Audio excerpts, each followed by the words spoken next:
This Restorative Justice Life is a production of Amplify RJ. Follow us on all social media platforms at Amplify RJ, sign up for our email list, and check out our website at amplifyrj.com to stay up to date on everything we have going on. Make sure you're subscribed to this feed on whatever platform you're listening on right now so you don't miss an episode. And finally, we'd love it if you left us a rating and review. It really helps us literally amplify this work.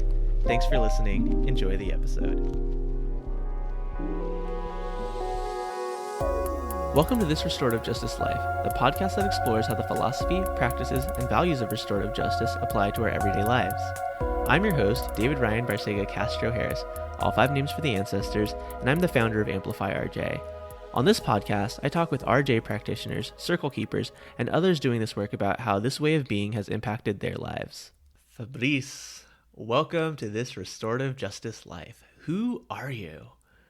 I am Haitian. Black Haitian, born in the first independent Black nation in the planet. Who are you? I am a visionary. I think in ideas, and I believe that our planet will be saved by creativity. Who are you? I'm American. I'm an immigrant to the US, and I believe that the power in America is really this idea of different multicultural identities and perspective being able to live in one space. And I think that's the seedling of the deep future of our collective planet. Who are you? I'm a human being. I'm imperfect. I'm shattered. I'm broken. I have traumas inside of me. And I have to learn to accept them, and I have to learn to embrace them, because I know that they're going to create that level of empathy that is necessary for change. Who are you? I am a writer. I dance with words. I create meaning with words. I use my activism with words, my leadership with words, and I create imaginary fictional worlds, science fiction and fantasy worlds through my writing. Who are you? I am a brother, and I'm a son. I'm part of my family, and I love them very dearly. And finally, who are you? I'm an entrepreneur. I think entrepreneurship tends to get a bad rap, but I do feel like entrepreneurship is like, how do you connect people and build community? How do you embrace relationships and you're able to connect other people from different walks of life to create something new that hasn't existed before? Well, thank you so much for being here. We're going to get to all those intersections of who you are and your work right after this. Hey folks, I'm Elise, your producer, and today we are welcoming Fabrice Guerrier to the show today. Fabrice is a Haitian-American entrepreneur, a science fiction and fantasy writer, as well as a columnist at the Haïti Observateur. He has founded the sci-fi and fantasy production companies for writers and creatives called Syllble. He is a great creative, and he also hosts a podcast and is a music artist as well, which you can check out in the show notes below. In this episode, Fabrice shares his experiences in using restorative practices in the creative fields in order to create a better world. Without further ado, let's get back into it.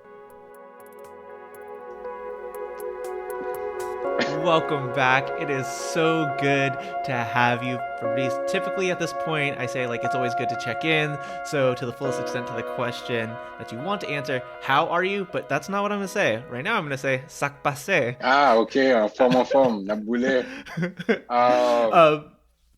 No, I'm doing good, I think. The thing I always say is that I love this topic around restorative justice, because restoring processes, that idea has been so fundamental to my life, because I always say, being a Black person in this country, I'm in deep pain and constant motion. I'm always in pain and I'm always suffering. But I feel like it is up to me to be able to not only use that pain, but also engage my mental health in such a way that's conducive. So I think I ran earlier today. I haven't meditated today. I've journaled this morning.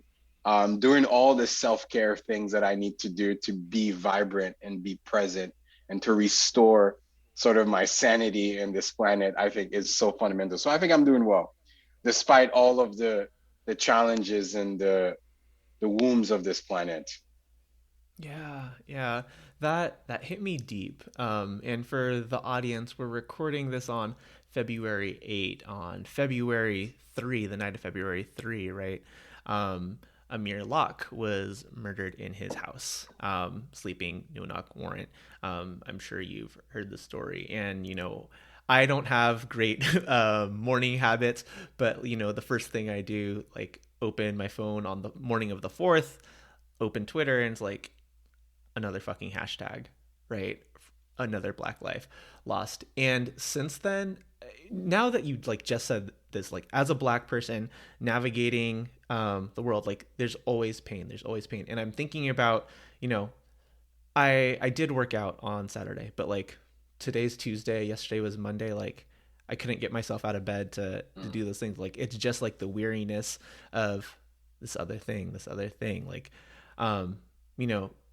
on some level, yeah, we do have to move, but like, it's important to take that space to acknowledge the pain and grieve. And I'm doing that live on the air for myself right now in some ways, but yeah, in all of that, I am hopeful, right? Because of conversations like you and I are about to have. Like I told you before we started recording, I'm very, very excited because of all the ways that I think art and creativity can lead us towards a better world. But thank you for bringing that all up and helping me check in as well. We always ask our guests, and you kind of brought it up from the beginning, like, before you knew the words restorative justice, restorative ways of being were a part of your life. From your own perspective, how did that get started for you? That's such a powerful and deep question. Yeah. So like, being born and raised in Port-au-Prince, Haiti, I think as a post-colonial country that's sort of born out of slavery, born out of their freedoms, and many different types of intergenerational cultural trauma that's passed down in terms of westernization or democratization, or even the dictatorship with Diwali. I think all of those things were really steeped inside of me. And when I moved to the US, I think the way that I sort of perceived the world was through that post-colonial lens. And I think a post-colonial lens is very essential in terms of how do we create the world and make it a better place. But I also feel it has a lot of limitations because for me, my journey to restorative justice was sort of opening this sort of treasure's chest inside myself and seeing aspects of myself that I had sort of didn't know even existed. And a lot of them were very much like traumas and pain and suffering and doubt. And me coming to the US and seeing those sort of two-dimension, my Haitian self, my American self forming just by being here and trying to kind of pull myself up in such a way. I think the best metaphor I remember, so I studied conflict transformation at the Center for Justice and Peace Building at EMU. And one of the metaphors that I believe it was Barry Hart, I took a trauma healing class with him. He's one of the trauma healing scholars. And he talked about how trauma is almost like a rock that is jabbed into a tree, forced into a tree. And as the tree grows, this rock becomes part of the tree. And if you try to remove that rock, that tree will collapse and it will fall and it will die. And it's almost as if this rock now inhabits part of who you are and who I am. And I think for me, restorative justice sort of gave me the language and the structure to really think outside of a Western way of thinking, of like logic or historicizing things or economizing things in terms of my value and my ideas. Restorative justice sort of pulled back the layer of sort of an essence that was already in me and how that essence had layers and dimensions. And I think for me, my journey into restorative justice is almost sort of healing those aspects of myself in a way that allows me to be in the right relationship with not only other people, my community, my country, the world, this planet, the cosmos. It's almost as if it's nested in those things. So I think The journey is not, I have not arrived in the journey. I don't think anyone can arrive. Maybe they can, but I have not arrived. I think I notice this sort of longitudinal change that is possible based on what I am and what I've undergone. So it's definitely created a deeper level of empathy as well as I engage my day to day, because I know everyone is going through their own paths and their own journeys. So I think a lot of it, yeah, definitely just kind of meeting myself for the first time or many times, and then understanding who I am from like a healing perspective. Yeah, not everyone who has experienced the trauma that you've experienced, right, growing up in Port-au-Prince, the immigration, and you can share some of the specifics if you'd like to, but not everyone who goes through that kind of trauma um, looks at it through a lens of how can I heal? How can I have empathy for others who are causing me harm, and empathy for myself as I am, you know, trying to grow like a tree with this rock in place. What were some of the influences for you that helped you think that way? Absolutely. I was just looking up the root word for trauma, and it comes from a word. It literally means wound, WOUND. So like a scar. I think, yeah, I think a lot of it is just like, it's just, I always believe an aspect of the future is like biomimetic. So it's just looking at nature, the natural world, Mm-hmm. looking at the natural world and how the natural world functions. And it's like, you have, when you get a cut, a small paper cut, or you fall on the floor, and they're like, you're in the park or you're playing soccer or basketball, and you get, I think a lot of these, the way that the wounds heal, it's like you have to tender to it, and it takes time to close. And you might have some scars as well, where that part of the skin might still be this, and it could get infected. So I think for me, looking at just sort of like how a physical womb is, and what does that translate to a psychological or emotional or spiritual historical wombs, and how these things sort of are tied so deeply to our identity. So I felt like I had wounds, I had scars, and those things were just not by my own volition, but by just the way the world is currently designed, the way it's modeled, the way that we talk about different aspects of the world, and the way that we start to have sort of certain narratives around why things are, what is possible, what's not possible, limitations, or who we hate and why we hate them, and what's good and what's bad. This sort of duality of the world, and how it's expressed from a very, just like it came from a single prototype of like the white Western man.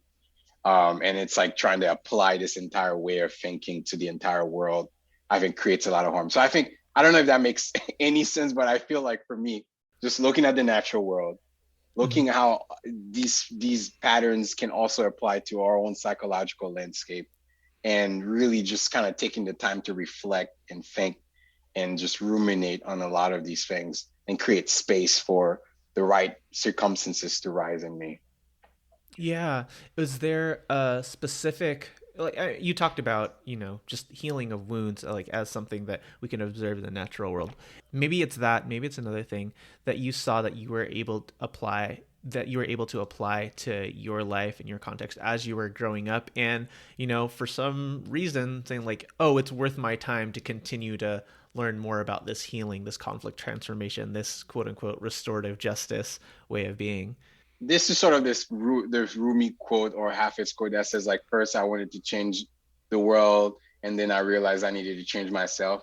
Now it's just, I internalized that so much to the point where I'm like, I felt like the more that I healed myself, or the more that I came to terms with certain like parts of myself, my history, or what it means to be Haitian, or even like the imperial legacy of like US engagement in Latin America, and what does that mean. Like I remember I was working at the State Department around 2016. Just to give you context, I moved there 5 weeks before, 5 or 6 or 8 weeks before Trump was inaugurated. So it definitely was an interesting space to work in that government space. But I think even before that, I had done an internship while I was in grad school, and a lot of my sort of mindset was like, okay, the U.S. did this. The U.S. has like really done harm in all these different countries. It's like a massive tentacle. But like when I actually went to the building and actually met the people and actually talked to the people, got to know a lot of some of the brightest minds and people who care deeply around like creating change and human rights and all, and in all its perspective. I think from that was almost as if it's like I was carrying this burden, this anger inside of me. And then I realized like it's not that simple in terms of like there's these broad narrative strokes of like victimhood and the broad narrative strokes of like pain or oppressor. I think for me, going inside myself and healing, it almost opened different thresholds of empathy. I was having a conversation with two friends this last weekend, and the whole conversation was around empathy and what does empathy mean and how can we spread empathy. And I think what I came out of this conversation was almost as if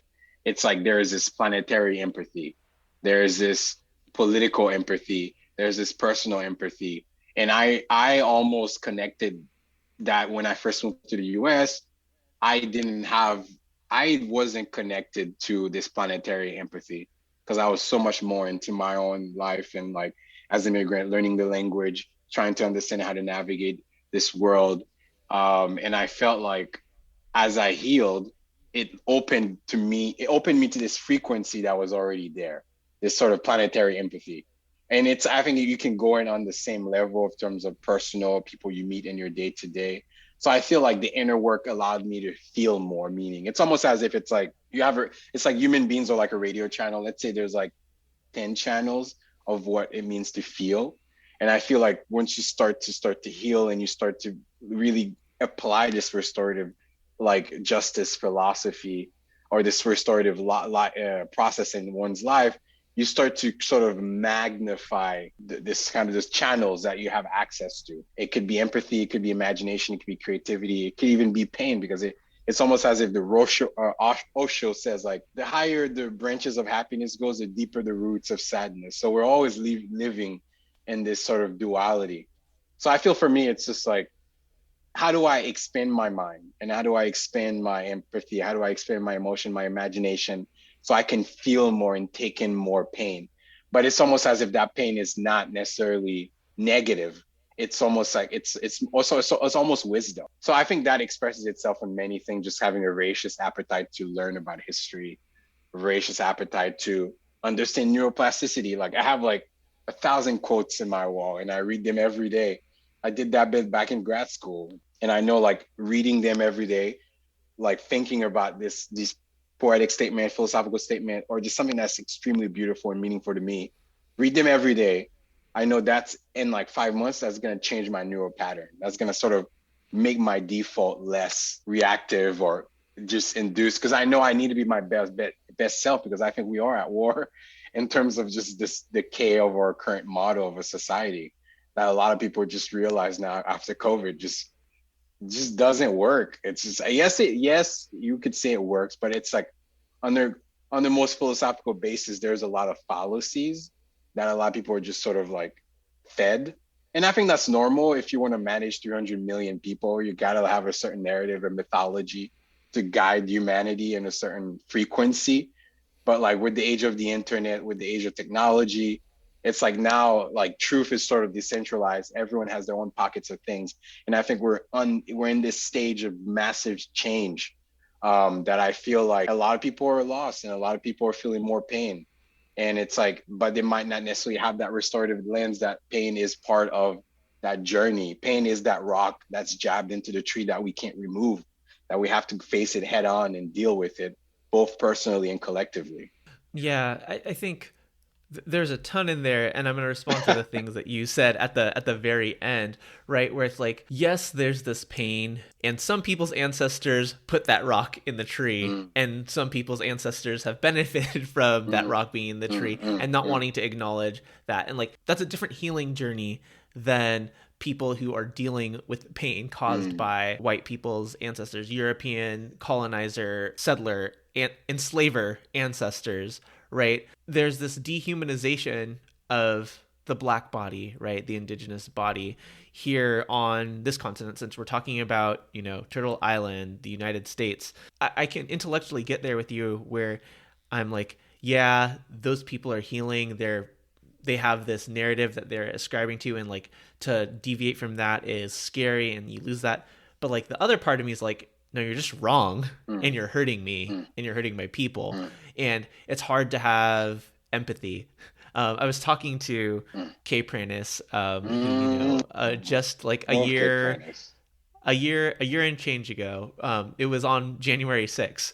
And at the time that we stopped recording the podcast, her grandson came into the room and was like, they're storming the Capitol. And even in that conversation, it was like, I don't know how much tolerance I have or like empathy that I can muster for folks who, like, I didn't even know at the time were like trying to overthrow the United States democratic process, right? I know that you've done work with Coming to the Table, which Jody talked about a couple episodes back on this podcast, but how do you get yourself into that empathetic and not angry and closed off place? That is a powerful question. I really appreciate it. It's not easy at all because it's like microaggressions, like you just get microaggressions in every place. And it's almost as if it's like, is it my fault that I'm feeling this way, or is this the other person's place, even if they're good intention or meaningful about it?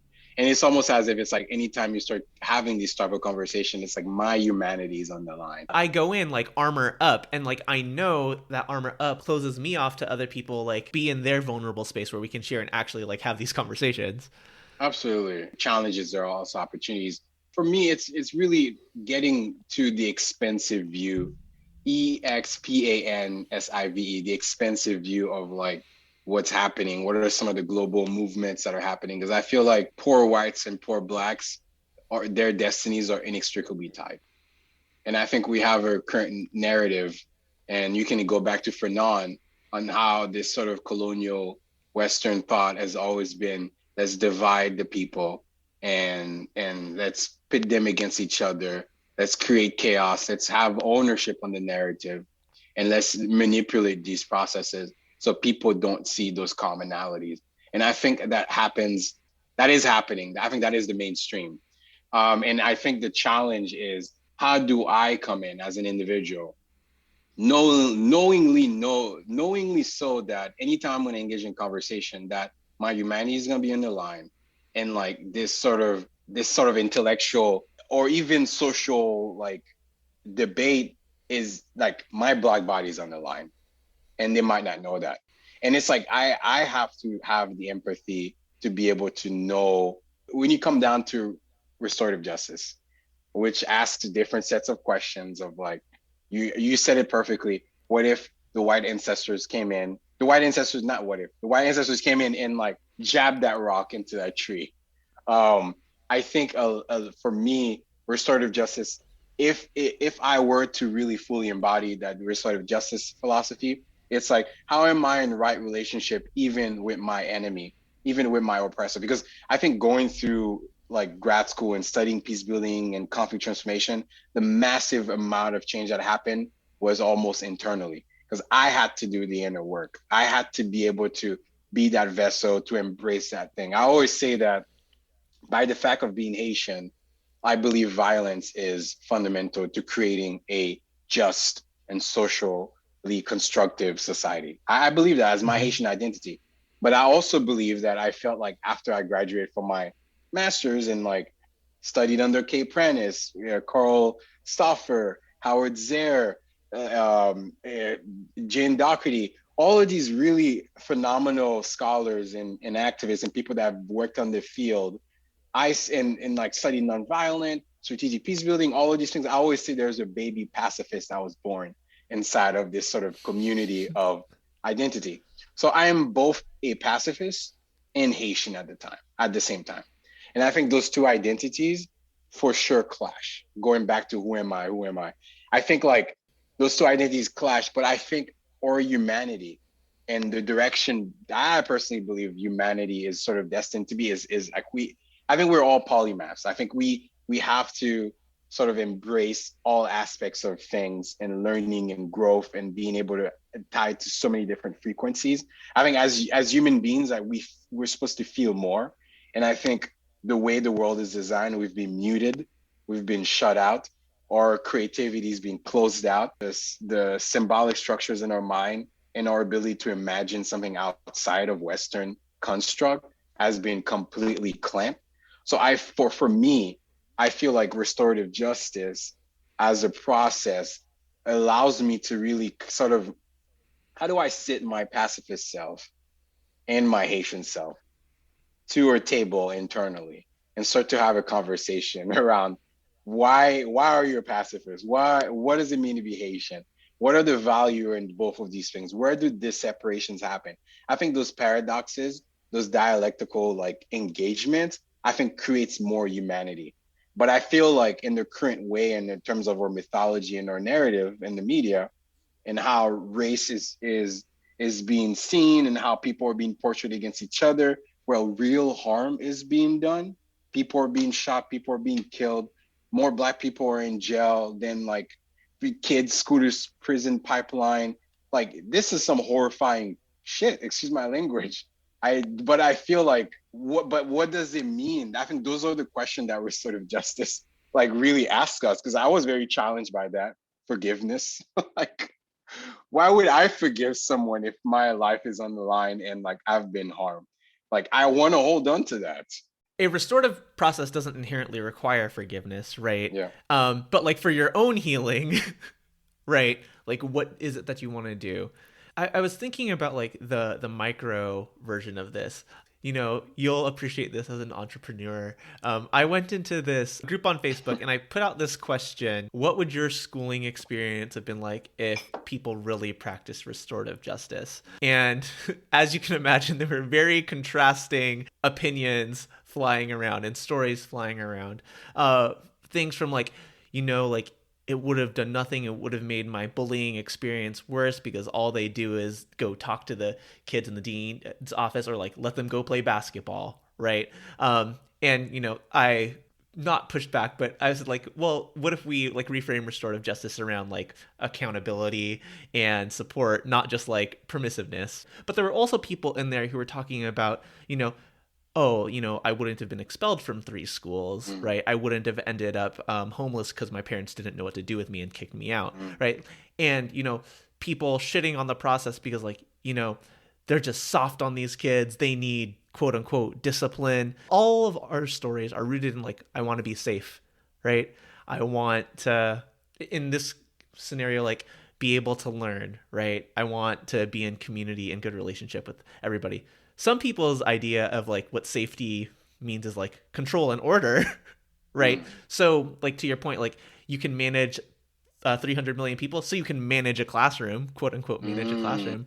Some people are like, if people had taken the time to get to know what was going on at home, things would have been better. And like, I want to shout out to the teachers, the educators who I also recognize are in a tough position where they are being incentivized not to build those relationships, not to care. And like many of you, probably those of you listening to this podcast, are the ones who are making the time to do that, to get to those you know, those root causes.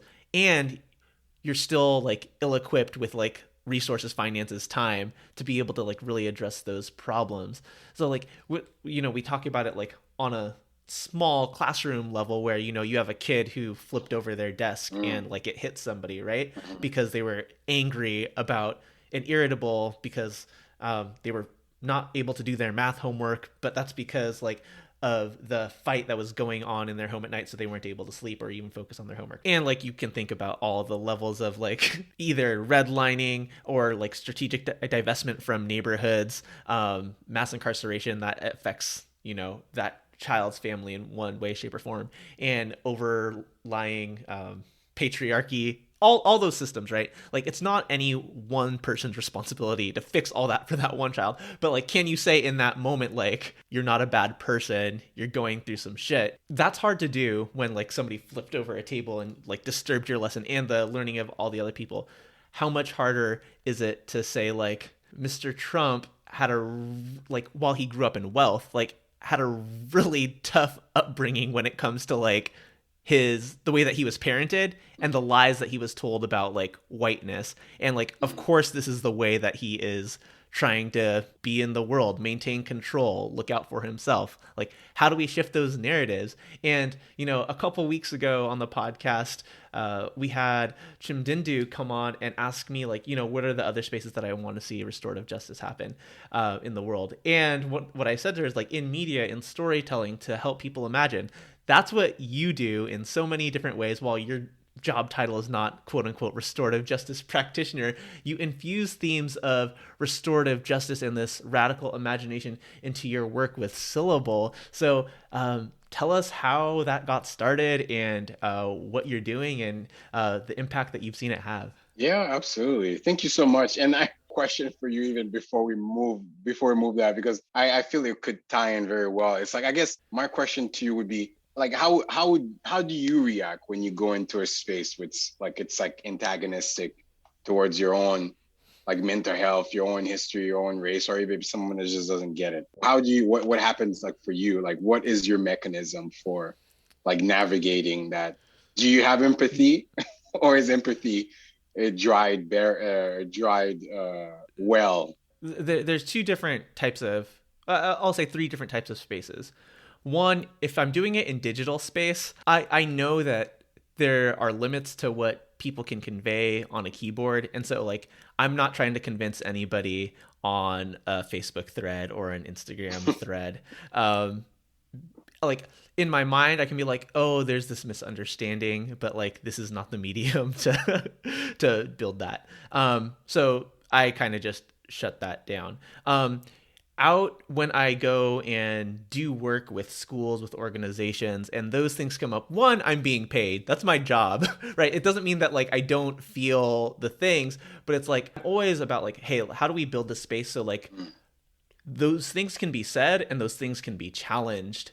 And so I can say like, hey, I'm curious about what you meant by this, right? This is the impact that it had on me. Depending on the relationships that we've built in the space, however long the engagement is with that school, that company, that community, I may like let it slide, or I may bring it up to people after, or I might address it in the moment, depending on time, relationship, or like, you know, you just might keep it pushing because, you know, sense of urgency, like, we've got time and we've got material that we want to cover. So let's hope that some of this sticks and you're able to reflect on it later.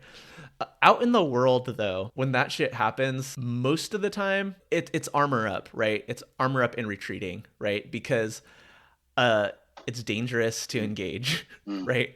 And I can be empathetic, like inside, like, oh, that person's like really hurting. This person is misunderstanding.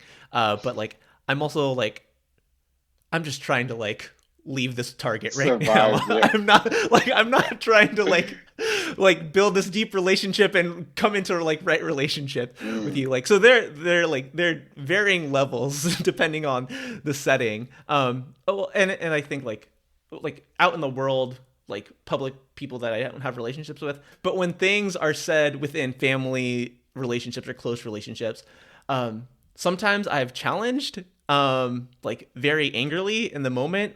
Like, not like, hey, I was curious, what do you mean by that? What you meant by that? It's like, what do you mean by that? Right? Like, whoa, like that hasn't gone well. And even though I've been quote unquote right, like what does that do to the relationship? You know? And so like it looks differently in every situation. Sometimes it's like, hey, let's loop back to this after the fact when like I'm a little bit more settled because like, you know, that person that I have love for, I know that they weren't trying to hurt me.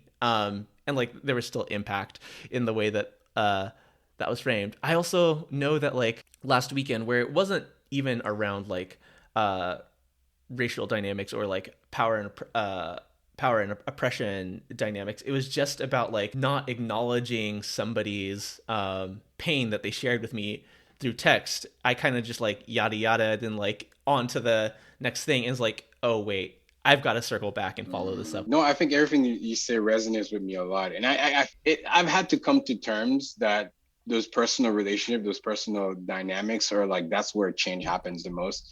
But you got to be very strategic about it. If it arises, because you can't pick a battle with every single person that says something that you might think is unjust or just is outright wrong because it goes against your humanity.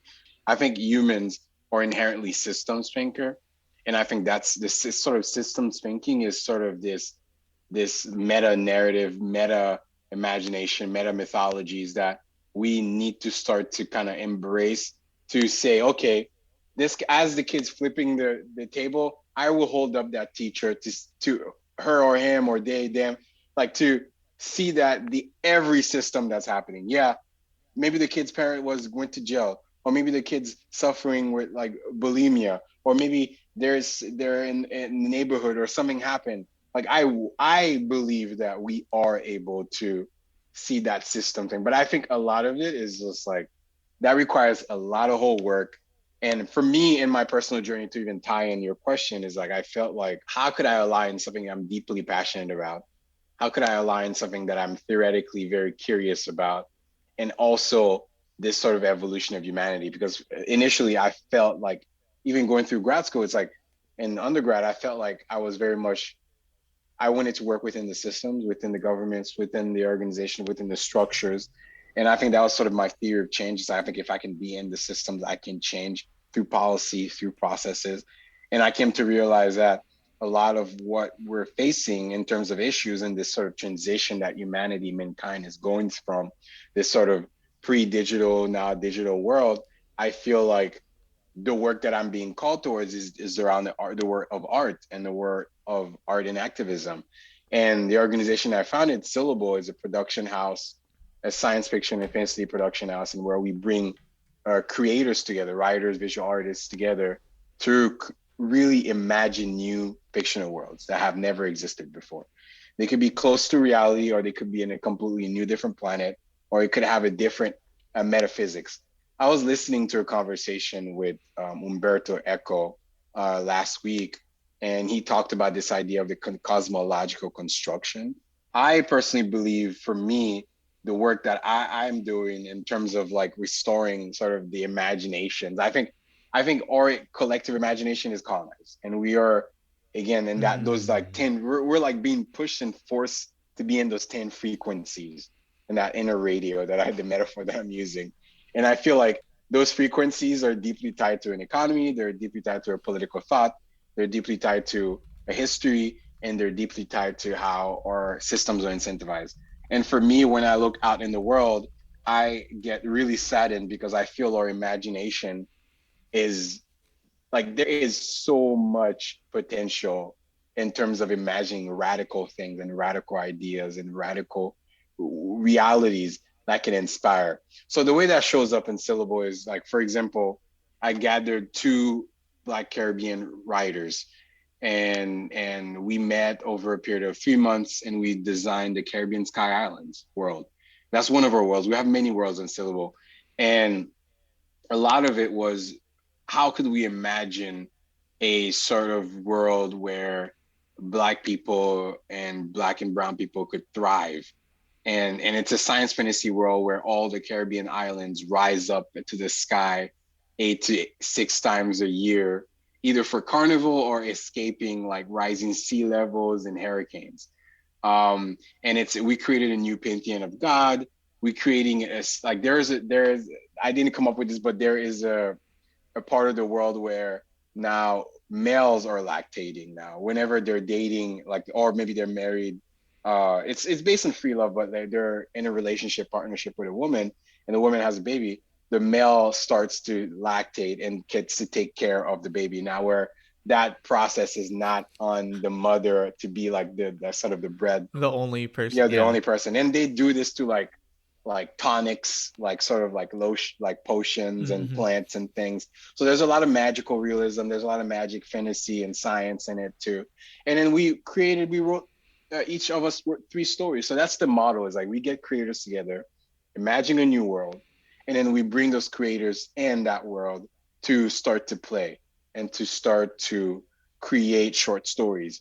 Because I think in terms of just the mythology structure of a writer is that you're supposed to be in your cave, you're supposed to be in your you're supposed to be in your room by yourself writing this great works of fiction. But I started to realize, and I'm like, this is the digital age right now.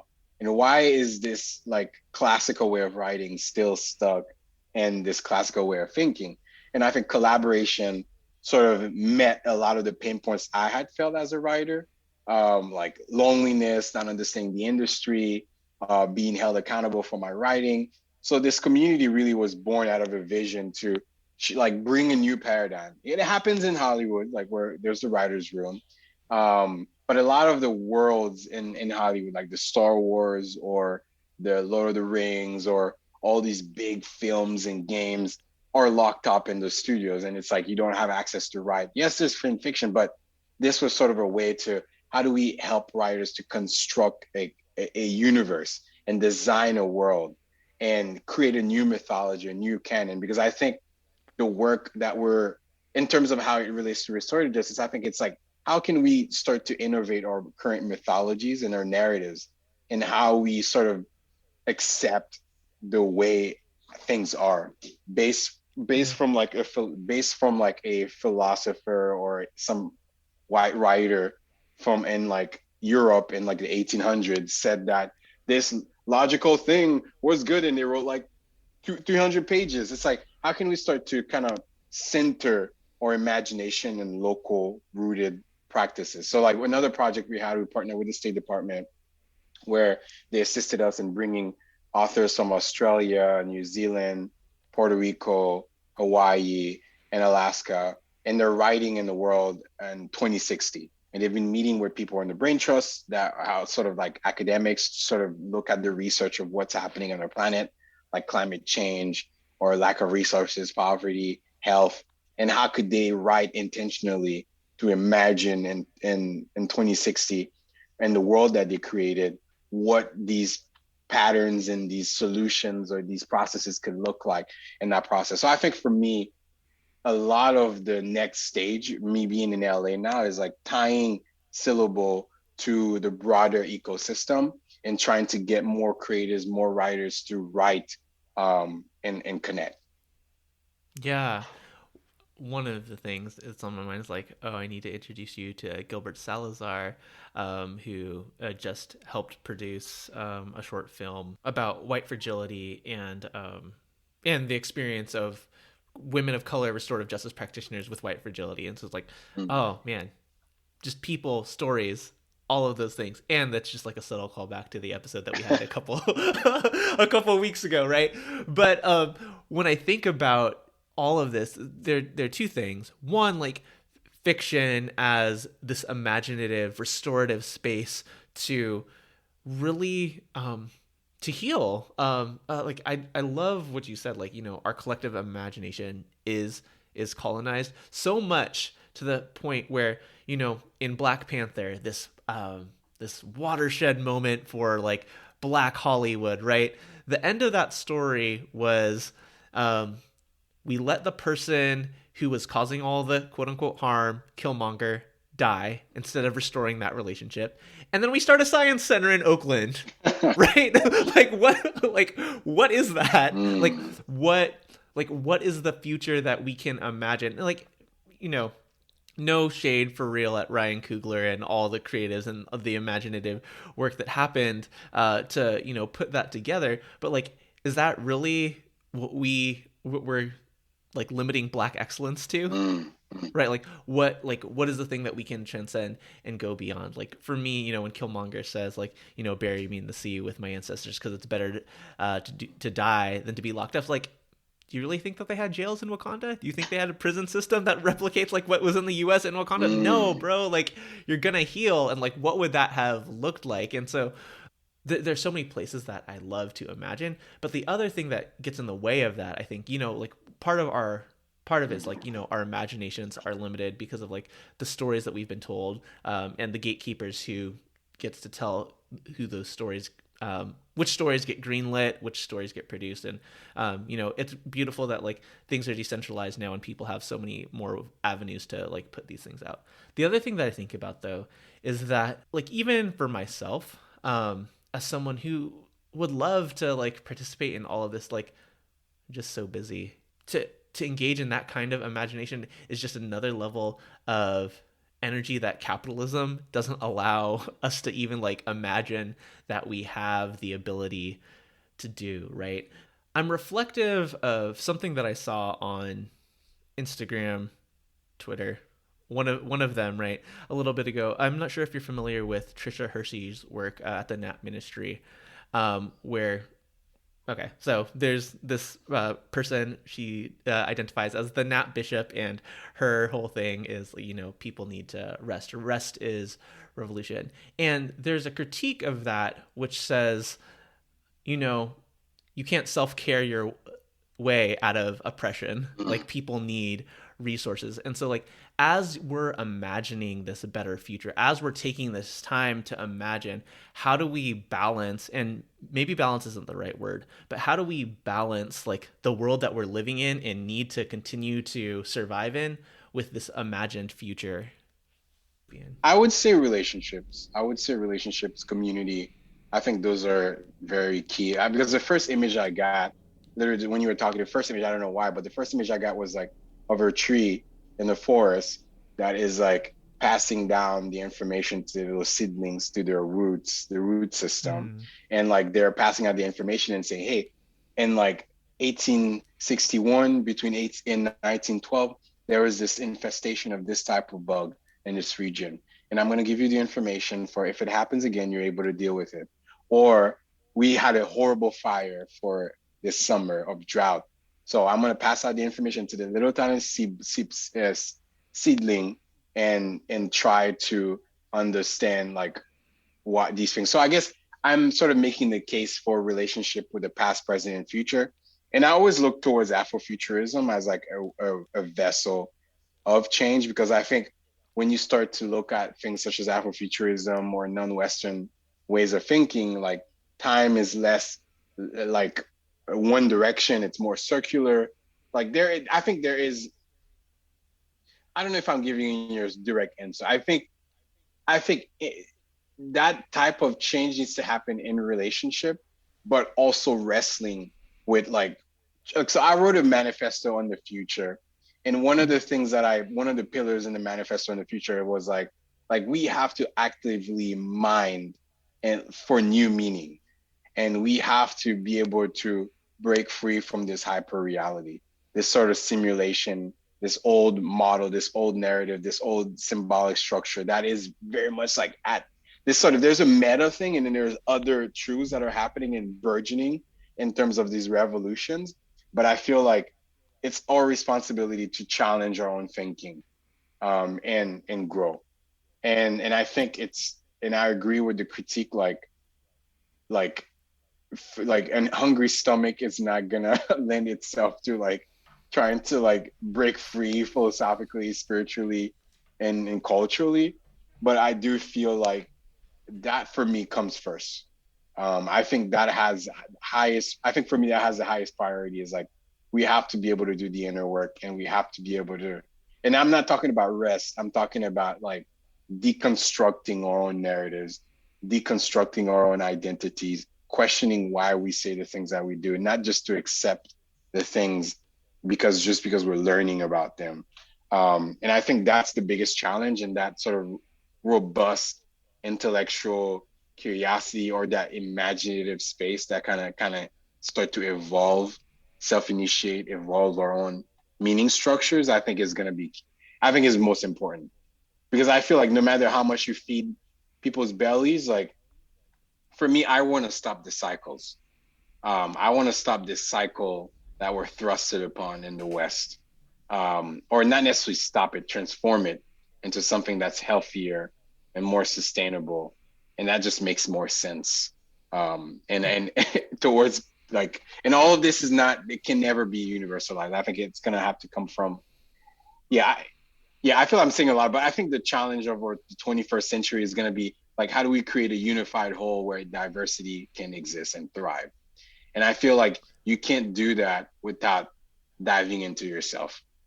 Like, I don't think a piece of bread, and I know that's gonna be controversial, but I don't think a piece of bread is gonna, I think it's important. Like, system change happen from bottom up, top down, middle out, and everyone needs to do the work. But I feel like for me as an artist, as a storyteller, I see the highest value, and I'm biased. I see the highest value in the mind, in our consciousness, in our meaning structures, and sort of breaking free from this colonized imagination that we are so embedded into.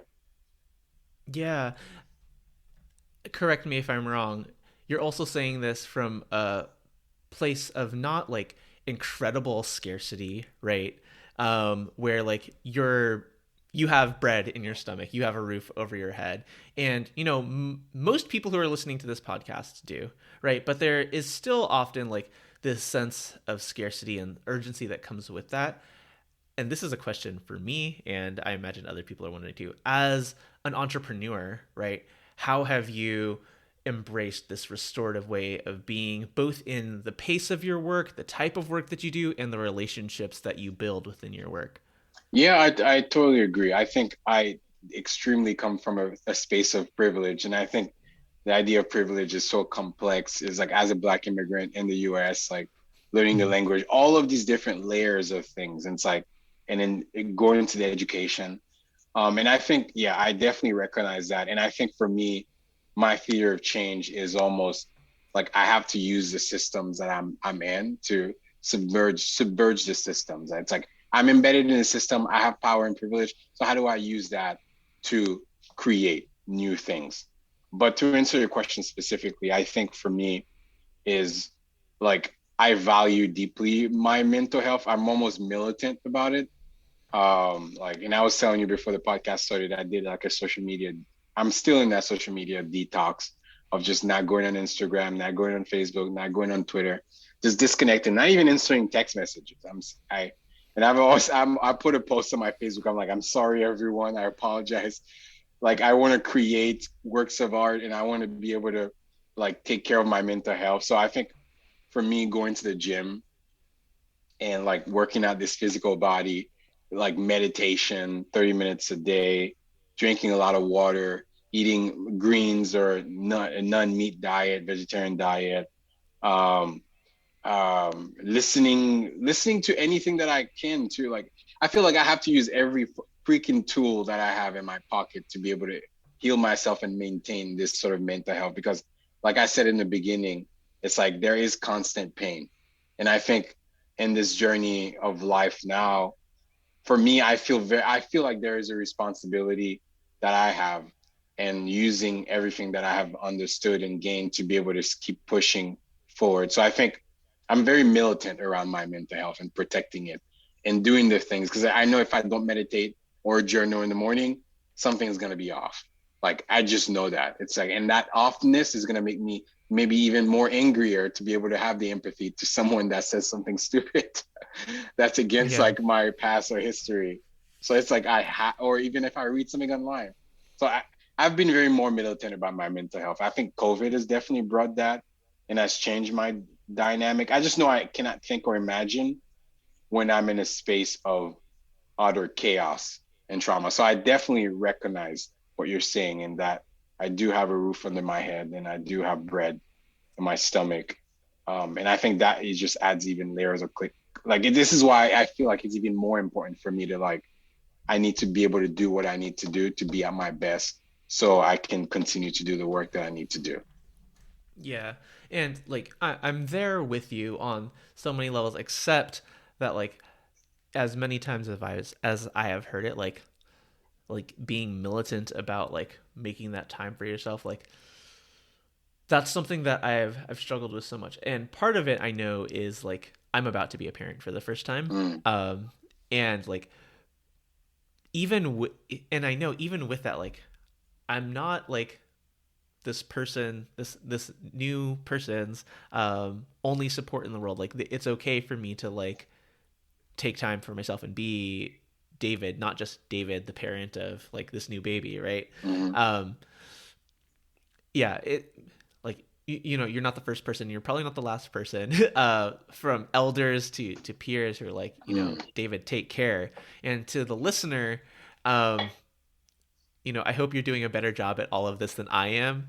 But if you need to take a pause and like really answer for yourself, like what are the things that I'm doing to make sure that I can be at my best for the communities, my people that I'm trying to build a world for, I think this is a worthy moment to do that. And then you can come back to the rest of this podcast when you are ready. I've thought a lot about how the world will be for my baby, right? Who have yet to meet. By the time this airs, probably we're talking about a month. And you talked about this idea of 2060. And maybe it was Jody who presented this question. But I want to ask you, in 2060, the world, all is right with the world, right? We are in right relationship with each other. We are healing. We are in right relationship with the earth. What are the steps that we took to get there? The first word that popped in my brain is self-awareness. I feel like revolutions are inherently like destructive, and they're very, very destructive, not only for the people, but from their societal level as well. And I think right now we're in midst like multiple revolutions that is changing the planet, either by force or by will or by just emergent. Like we have like the internet that's connecting people extremely fast. We have 3D computers. We have like AI, artificial intelligence. We have a lot of we have climate change as well. A lot of people are just realizing like an economy based on coal or sort of in a meat-based economy, a lot of these things are very destructive towards the environment. So I think there's just so much in terms of the change that is changing us. And I always say that you need storytellers, you need artists to be able to craft like a cultural and artistic transformative renaissance, something that is gonna be able to be held in by communities everywhere, and communities of artists are coming together to reimagine what their cities are and where they came from as a people, and what are the wounds and the harms that have been done from that time. And I feel like a lot of these things, yes, will need to be translated into policy making. And I think we do need to bridge the gap in terms of our policies and the science and bridging those two realities. I think we need new mythologies, new ways of understanding our mind, or like new ways of understanding everything: history, gender, culture, whiteness, blackness. And I feel like a lot of it is going to be dependent on magnifying like this sort of inner life that humanity, I feel, is frozen. I almost feel like there's an ice age, and the ice age is inside of us, and we're sort of frozen and we're kind of stuck in a certain way. So for me, this envisioning of a 2060 where things are restored, things are good, things are happening, I think this is sort of like this gigantic force, cultural, artistic, media force that is just sort of awakening people and making them feel things they've never felt before, and ask questions that they've never asked before. And I don't necessarily believe that can be co-opted by capitalism or the top 1%. Or I'm an optimist, so I know there's gonna be a lot of people who are like, that's gonna be never possible. But you asked me the question about what would look like in 2060, but I do feel that, I don't know, I just think like the amount of change that I've been able to go through in terms of the healing, and how much more that I need to go in terms of the current state of the world and what has worked for me. I just like, I choose to make the assumption that in humanity, that potential exists. And I think if every single person amidst this cultural transformative renaissance is pursuing their highest excitement, their curiosity, and what livens them up the most, what excites them the most, where they're able to choose. Like, for example, in the Caribbean Sky Island world, one of the writers created, Celeste Rita Baker, she's from the Virgin Islands, she brought up this idea of like planned exposure. where she's reimagining what the education system would look like, where a kid is not going in a classroom to learn, but what they do, all the kids across the Caribbean Sky Island worlds get scheduled in to do 3 weeks to a month apprenticeship and to see different aspects of society. And if there's a spark in their eyes, then they can pursue that route and whatever field that might be. And I feel that's such a different way of looking at our certain model where it's like our education system. So I think like our imagination needs to be just kind of blasted or up and down, and it needs to just kind of, we need to bloom. Like we need to like deconstruct our imaginative structures. And I think we've seen that a lot in COVID. We've seen that a lot, but it wasn't necessarily a planned thing. COVID just sort of like made us pause, and everyone was drenched into George Floyd when his neck was being squeezed out. Like everyone saw and realized what like these sort of post-Obama age, post-racial age was all a sort of narrative that was being fed in terms of just like not really dealing with what's under the table, the trauma collectively. Because I think like as individuals, if we do because I think a lot of the problems in the planet is our mental patterns and belief system that are expressed systemically. Because I choose to believe in the inner life dictates, like it's almost as if the Sigmund Freud that says, until you make the unconscious conscious, you call it fate. And I think there's a lot of forces in our world that is dictating so much of the way we live, and we just don't ask questions. So I think I want more empowered, more owned creators. Like Seth Godin says, we're all artists. I believe that too. Like I think it's very possible. I think it's extremely possible.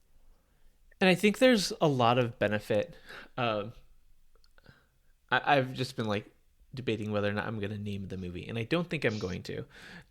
There are a lot of movies, and it's a common thing to like, you know, use these doomsday scenarios these doomsday scenarios to like try to inspire fear in people to make change, right? And like you can throw comedy on it, you can throw drama on top of it, but like people walk away from that and it's like, well, I guess this is hopeless, you know. Right? And you know what you're talking about, imagining or building these portals for imagination into a better future is a much more optimistic, a much more hopeful, and hopefully a much more inspiring way to go than just saying like, this is what will happen if we keep doing things the way that they are. You see, don't get me wrong. I do believe like genres such as dystopia or horror or any type of genre in terms of fiction stories, it's just, it has to be done well. I think most of them are not really done well. The world is not necessarily fleshed out. There's a lot of like continuity, there are plot holes and characterization. And it's just sort of, they're following this sort of meta prototype formula for like, okay, we need to invest this amount of money because we've done market research or we had a previous asset from this brand and this franchise that created this narrative. So it's like they have a certain franchise and that franchise has certain rules, and that rules is are necessarily very market driven, because we don't want to see, do you want to see Ash Ketchum? I'm using like a Japanese one, but like or Batman, like is Batman a babysitter? No one's gonna ever see Batman. I'm not saying Batman is gonna be a babysitter, but it's like those narratives are almost like are set and there are formulas to sort of the Hollywood way, and I think it's changing, it's transforming. But I do feel like we shouldn't I'm not saying we should discount dystopia. I think a good dystopia can definitely do a lot of just like, because I think all storytelling is like an ancient mythological device. It has information, it has data. I think I was reading somewhere where I forgot the authors, but it was like a Paris Review interview with these Italian writers, and they were talking about how the novel is like the last imaginative space where you can include it has like great synthetic power. You can include history, philosophy, poetry, like essays. You can include so many different things, science, religion, and its power to transform the human being. You're kind of like sharing this mirror where people can engage. And I think film does the same thing, but a lot of it is it's not done well, or it's just not allowed to be, because it's like you saw this in the 90s as well, where the art film sort of movement, and then there's sort of a break between this sort of there's a whole history around like the independent film track and the more artsy film, and why they're not like necessarily don't really resonate. But I think it's changing. I do believe it's changing. And what all I'm saying is just the other genres, if it's done well, I think the impact can be astounding. Yeah, and like again, not naming the movie, but like when I was thinking about this one or this genre specifically, it's like that's still rooted in like the white male gaze and patriarchy and white supremacy, and so like it's like of course this is the way that things are going to go. And so yeah, to think about other when things are done well, when things are being told by more I hate using this word, but like more inclusive with a more inclusive lens, like it can definitely be that kind of transformative and inspirational or thought-provoking thing as well. 100%. I wanted to add this question, this comment, because I feel like that's a lot of what we're doing at Syllable. And it's like, I feel like a lot of the challenge has been like, you have 3 white guys creating a Black woman character, for example. And I know there's a whole movement to diversify the writer's room, or even in the publishing industry, get more diverse perspective. I feel like the more you're able to imagine within local rooted context from the people, by the people, I feel like the stories are going to have a more universal like taste to them. And I think a lot of people are afraid to do that because they just kind of maintain on their own communities and on their own processes. For sure. Yeah. Man, this doesn't need to turn into like a representation in media podcast, but like there's so many trails, so many things that I'm thinking about. You've left us with a lot. I want to make sure that we have time for the questions that everybody answers. So, in your own words, restorative justice is coming to self. I like that. As you've been doing this work over the years and, this work, quote unquote, this restorative justice way of being, what has been like an oh shit moment or like a mistake? And what did you learn from it?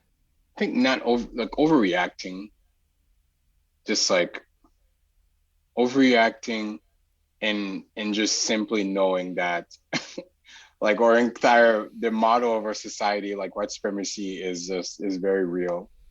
And it's subtle and it's alive, and I need to be patient as well.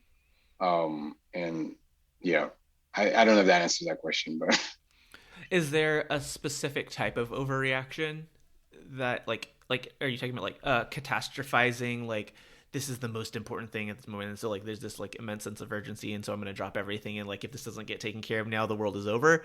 Or is it something else? I think it's more like the Buddha says, it's like being angry at someone is like holding your hot coal. It's like this sort of overreaction, this anger, or this sort of like pain that is felt, and how that pain sort of guides us like marionettes. And we're sort of pulled into a direction that we think we have control, but it's sort of the fight or flight mentality where like the amygdala is like open when we're like in this fight or flight, when we're like shocked. So I think just being aware of that and being patient and knowing that, yeah, the world is fucked up.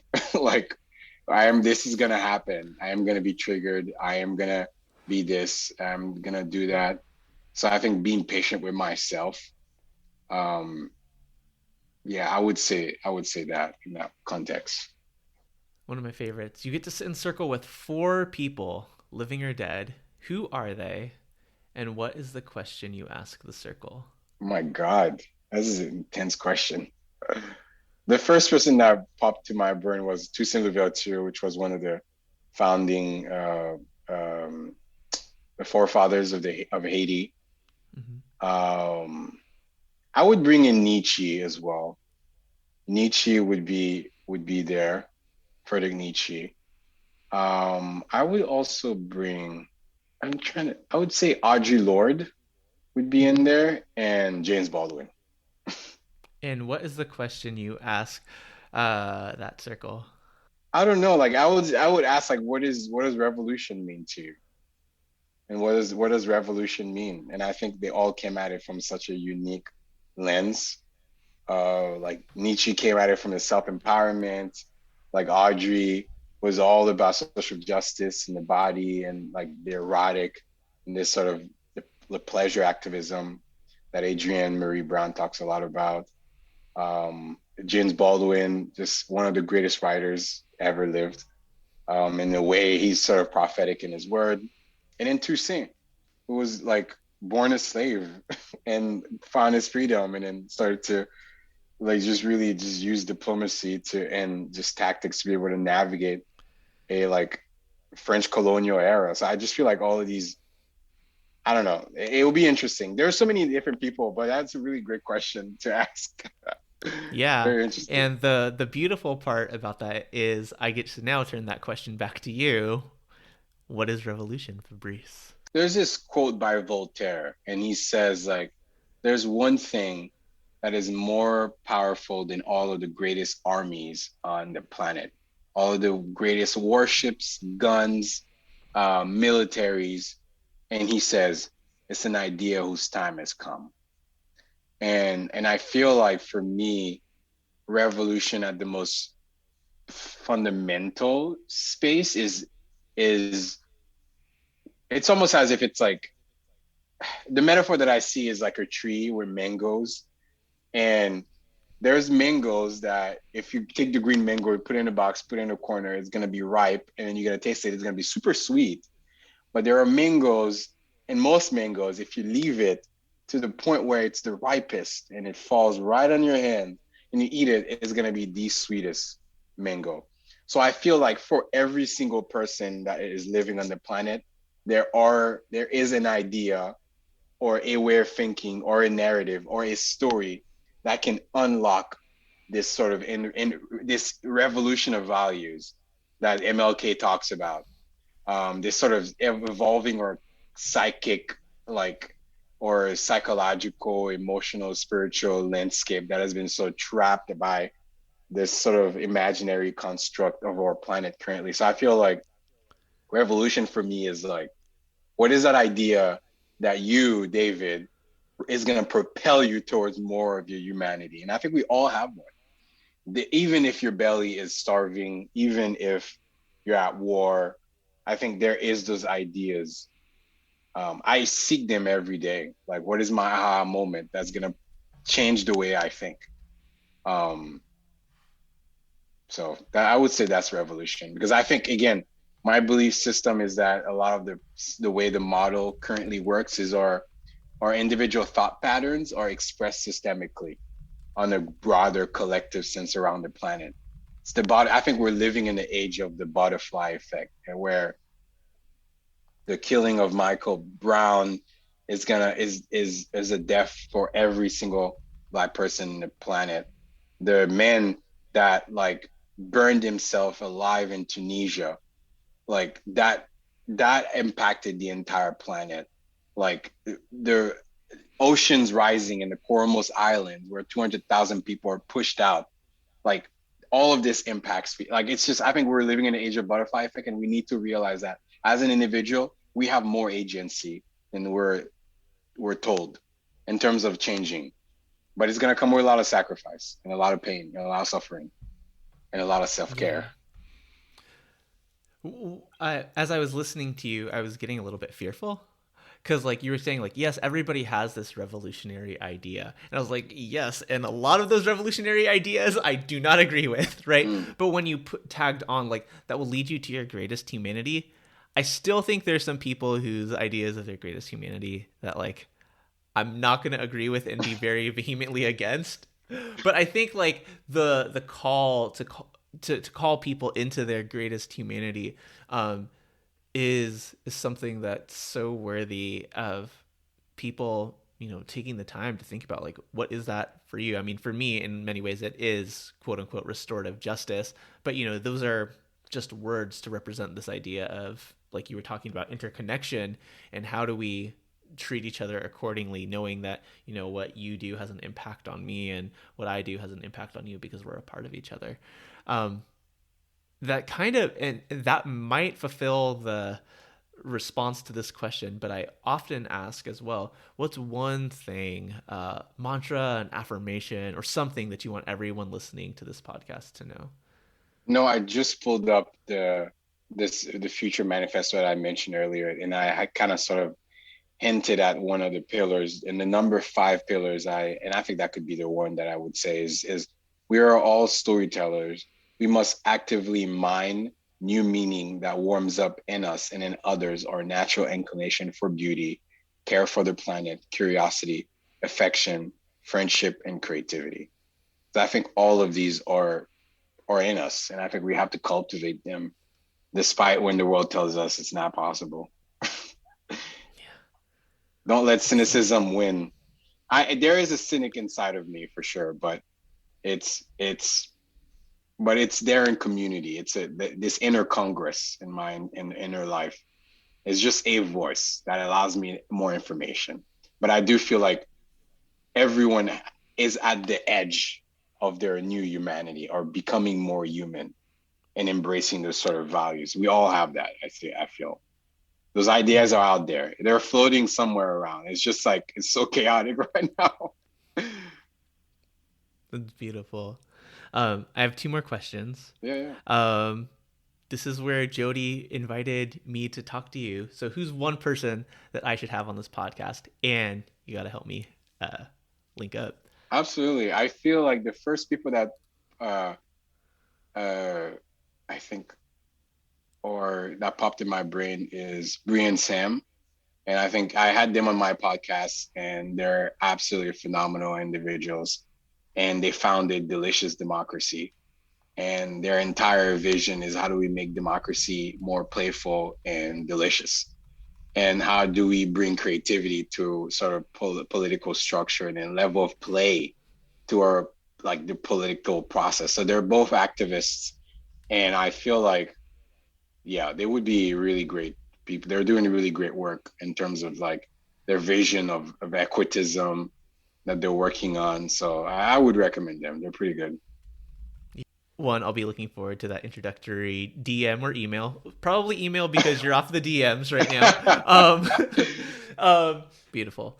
Well, then we've come to the very end where the last question is, how and where can people support you and your work in the ways that you want to be supported?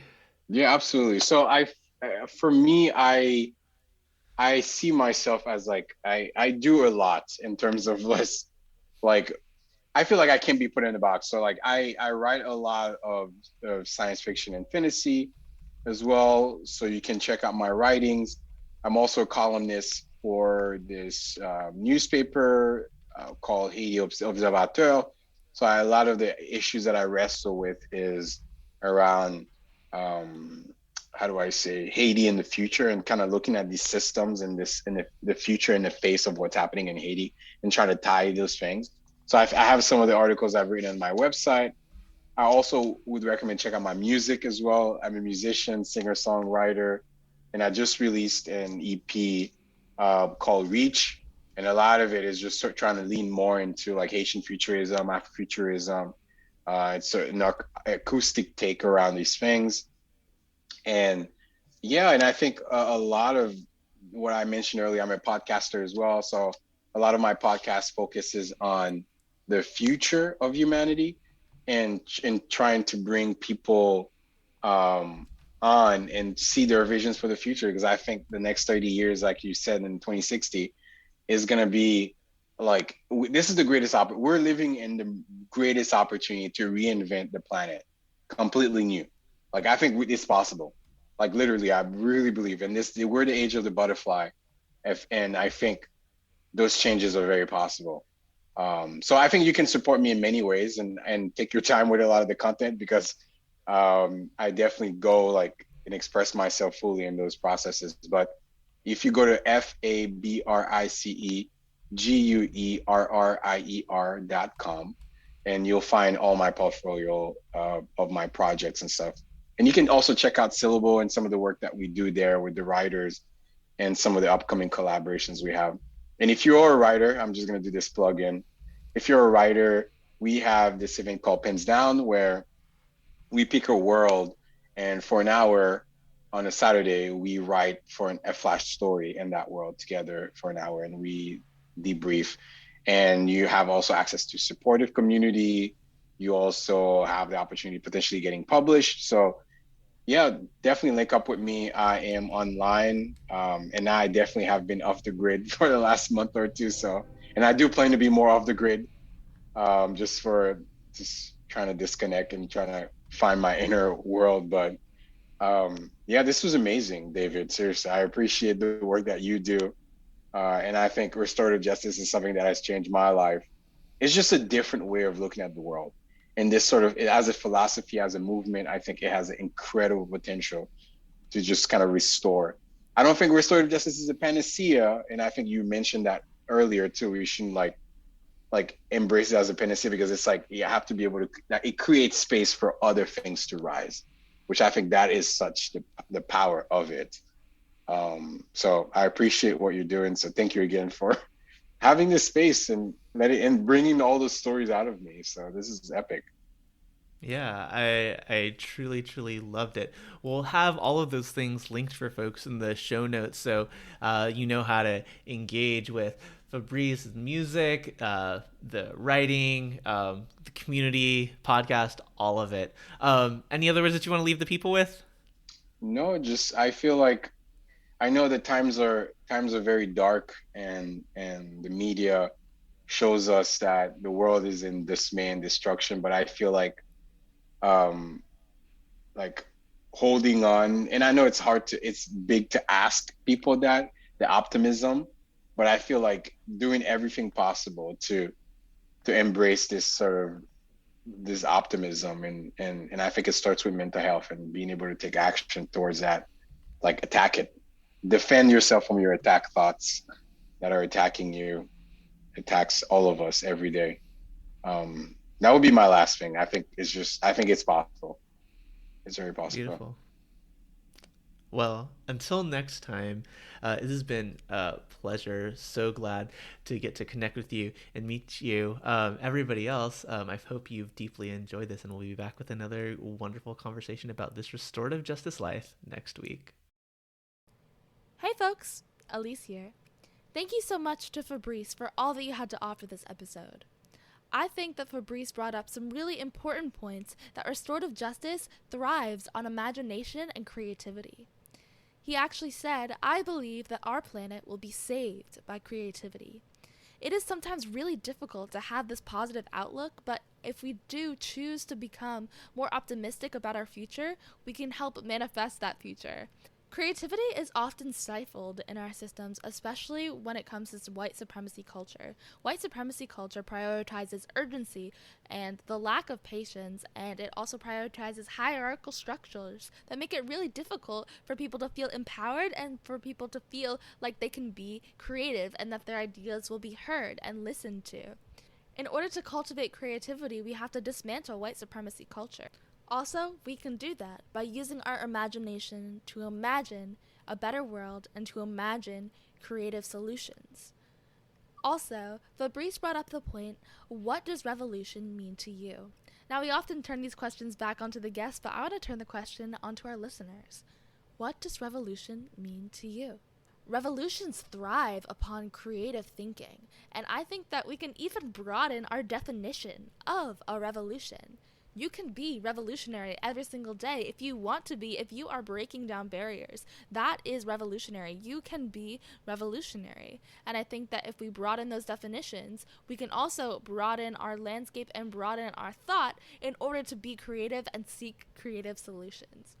As always, thank you so much for tuning into this episode today, and if you want to stay connected, make sure to check out all the links in the show notes below where you can hear more from Amplify Restorative Justice and from Fabrice. Thank you so much for listening, and I'll talk to you next week. Like what you heard? Please subscribe, rate, review, and share this podcast on whatever platform you're using right now. Or if you're old school, tell a friend. It really helps us further amplify this work. You can also support us by following us on our social platforms, signing up for our email list, signing up for a community gathering, workshop, or course. So many options. Links to everything in the show notes, or on our website, amplifyrj.com. Thanks so much for listening. We'll talk to you next week.